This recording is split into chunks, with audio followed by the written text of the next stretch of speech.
আসসালামু আলাইকুম। 2019 সাল থেকে 2024 সাল 5 বছর আমার সামাজিক যোগাযোগ মাধ্যমের যে যুদ্ধ, সেই যুদ্ধের শুরুর দিন যেখানে ছিলাম আজকেও সেখানে, মৃত্যুর আগ পর্যন্ত ওই একই জায়গায় থাকবো। দেশে একটা ঘটনা ঘটছে এই মুহূর্তে, যেটা নিয়ে তোলপাড়। আমাদের কিছু নতুন সুশীল বুদ্ধিজীবী বের হয়েছে, যারা এটার পক্ষে নানান ধরনের মতামত দিয়ে আমাদের মাঝে একটা বিভ্রান্তি, বিশৃঙ্খলা তৈরি করার চেষ্টা করছে। আমার আজকের ভিডিওতে খুব স্পষ্ট ভাষায় কিছু কথা বলবো, তথ্য প্রমাণ সহ। আপনার যদি মনে হয় আমি ঠিক বলছি, আমার সাথে থাকতে হবে। আপনি যেই জায়গায় যেইভাবে আছেন, আপনার জায়গা থেকে আপনাকে প্রতিবাদ করতে হবে। বাংলাদেশের জাতীয় সঙ্গীত এখন যেটা আছে সেটা থাকতে পারে না। আমি আমার শেষ নিঃশ্বাস যতক্ষণ পর্যন্ত থাকবে, একজনও যদি আমার পেছনে না থাকে, আমি আমার মৃত্যু পর্যন্ত এই জাতীয় সঙ্গীতকে বাতিল করার জন্য যতটুকু যা করা প্রয়োজন আমি করে যাব। আমি 2019 সালে যেদিন এই সোশ্যাল মিডিয়াতে প্রথম ভিডিও তৈরি করেছিলাম সাংবাদিকতা বাদ দিয়ে, সেই দিন আমি বলেছিলাম যে বাংলাদেশের সব সমস্যার মূল কারণ হচ্ছে ভারত। ইসকন নিয়ে নিউজ করার কারণে আমার পিছনে এখানে আওয়ামী লীগ, হিন্দু, এদের লোকজন সব আমার পিছনে বিশাল আকারে আন্দোলন শুরু করে দিল। এর কারণ কি? কারণ ওদের পৈতৃক নিবাস হচ্ছে ভারত। তাদের কোনো সমস্যা হলেই দৌড় দেয় ভারতে। তাদের দেবদাস চক্রবর্তীর বাপও ছিল ভারতের। তাদের যত সমস্যার সমাধান করে দেয় ভারত। আর আমাদের বাংলাদেশের মানুষের জন্য, যারা বাংলাদেশের আসলেই বাংলাদেশকে যারা ওন করে, তাদের সব সমস্যার মূল কারণ হচ্ছে ভারত।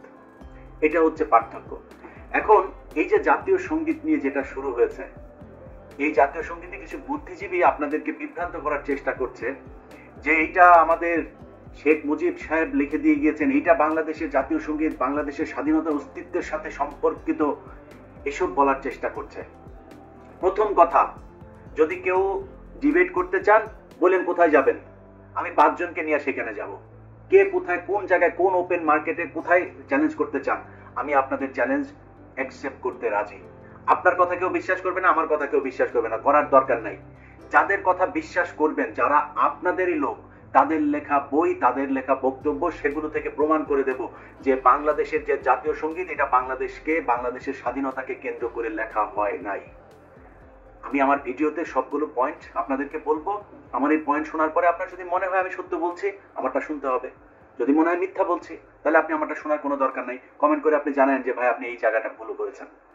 রবীন্দ্রনাথ ঠাকুর 1905 সাল বঙ্গভঙ্গ রদ করবার জন্য তখনকার সময়ে শ্যামাপ্রসাদ, তারপরে রবীন্দ্রনাথ, এই যে গান্ধীও সেই সাথে আপনার এগুলোর পেছনে তাদের অনেক ধরনের চক্রান্ত, ষড়যন্ত্র এগুলো ছিল, অর্থাৎ তাদের যে কংগ্রেস, তো এগুলো যে করেছে, তাদের উদ্দেশ্য কি ছিল? বঙ্গভঙ্গ। আর বঙ্গভঙ্গ রদের কারণ কি?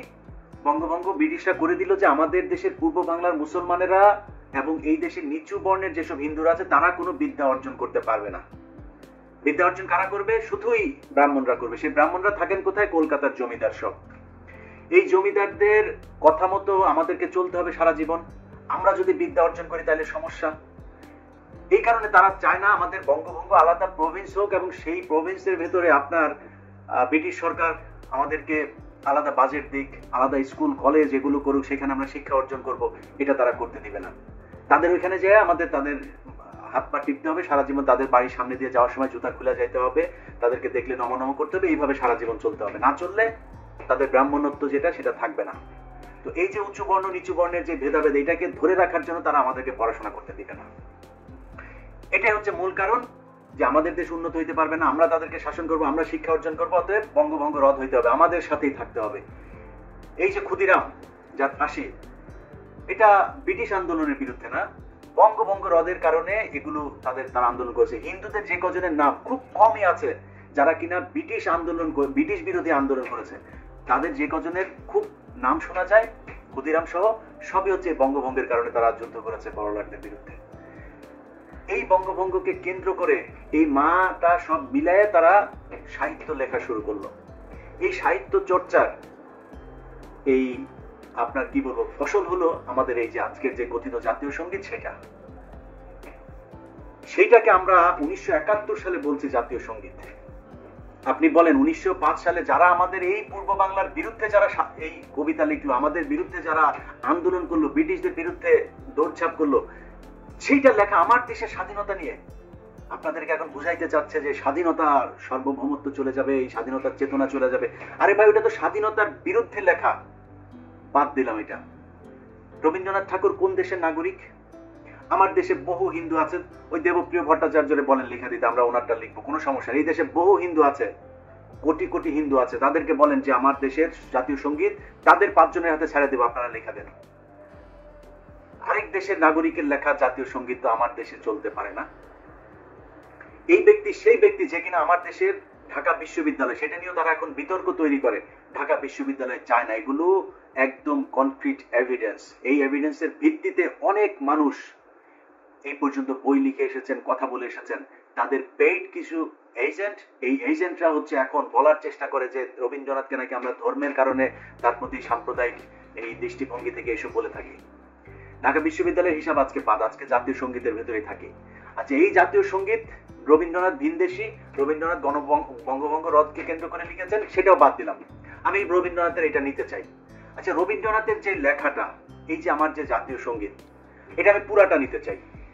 এখান থেকে বাদ দেওয়া হয়েছে কেন, বাদ দেওয়া সেই লাইনগুলো কি, সেটা আমি শুনতে চাই। গুগল করেন, উইকিপিডিয়াতে যান, লেখেন যে পুরো জাতীয় সঙ্গীত, সেইখানে সবগুলো লাইন যদি আপনি মুসলমান হয়ে পড়তে পারেন, মায়ের পায়ের মধ্যে মাথা ঠেকাচ্ছেন, দুর্গার কথা বলা হচ্ছে, সেই লাইনগুলো কেন বাদ দিয়েছে? সেই লাইন বাদ আমি দিতে চাই না। আপনি যদি জাতীয় সঙ্গীত হিসাবে এটাকে চালাইতে চান, আমি পুরাটা পড়তে চাই, দেখি আমার দেশের মুসলমান সেটা পড়তে পারে কিনা।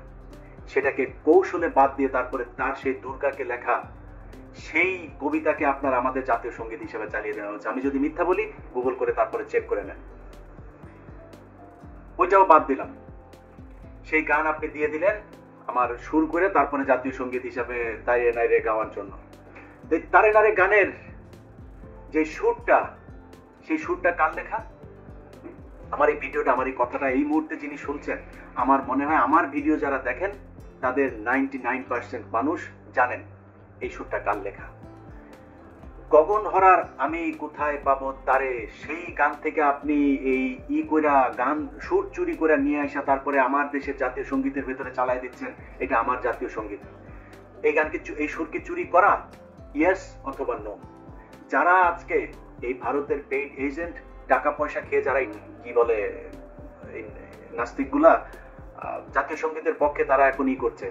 আর বেটা, তুই জাতীয় সঙ্গীতের জন্য তোর এতই, এই পুরো দেশটাই তো দখল হয়েছিল 15 বছর, তুই কোথায় ছিলি তখন? ওরে গিয়া জিজ্ঞেস করেন তোর বাপ রবীন্দ্রনাথ এই গগন হর করার থেকে সুর চুরি করেছে কি না। আমি ধর্ম, অন্য দেশি কবি লিখেছে সব বাদ দিলাম। আপনি কি চান যে কারো চুরি করা সুর আপনি সারা জীবন আমার স্বাধীন দেশ, রক্ত দিয়ে যে দেশের স্বাধীনতা অর্জিত হয়েছে সেই দেশের জাতীয় সঙ্গীত হোক? যদি না চান, তাহলে এই জাতীয় সঙ্গীত পরিবর্তন করতে হবে।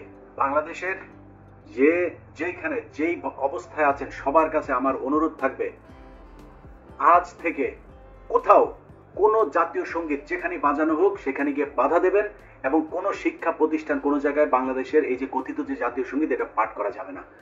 কারণ কারো কোনো মূর্তিকে নিয়ে লেখা, কারো ধর্মীয় কোনো সঙ্গীত, বাংলাদেশের মানুষের বিরুদ্ধে লেখা কোনো সঙ্গীত, চুরি করে আনা কোনো সঙ্গীত, কোনো পতিতা ব্যবসায়ের কোনো সঙ্গীত, কোনো চোরের কোনো লেখা সঙ্গীত বাংলাদেশের জাতীয় সঙ্গীত হইতে পারে না।